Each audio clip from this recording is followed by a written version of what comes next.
It's a little ironic, but there's an internal indigenous conversation about who's native and who decides that has a parallel to the culture wars we see going on a national level. For a lot of folks in a lot of different circles, there is a sense that things are changing so fast that the world is becoming unrecognizable, and there's a natural impulse to slow that down. Even though both the folks trying to out-Indian one another or play the politics of exclusion, and those who are fighting culture wars, whatever perspective they come at and come from on the culture wars, they'll all be profoundly disappointed. Because, for starters, the diversity is here, and it is here forever.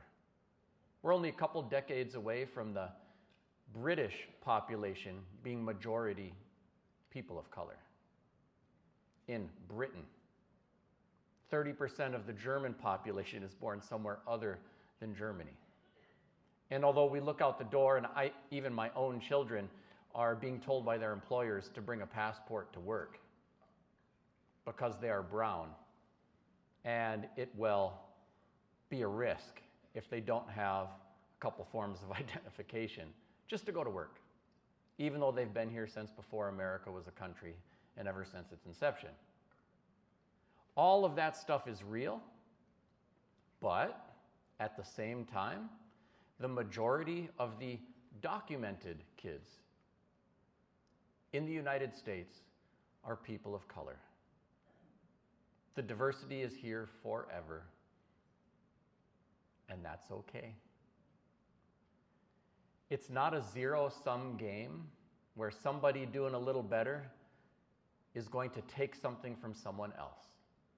That's part of the red herring fear tactics that have folks trying to suppress one another's stories or success or voting rights or what have you.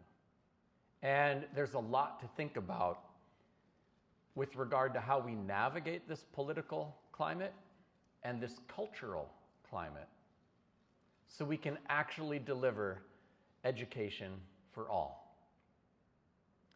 There are competing and paradoxical pressures and stresses on each and every one of you.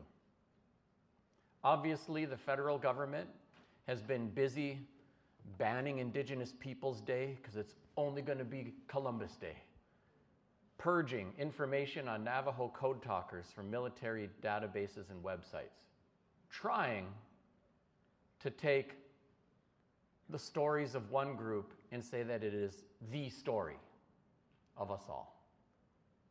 It's just another iteration of age-old colonialism.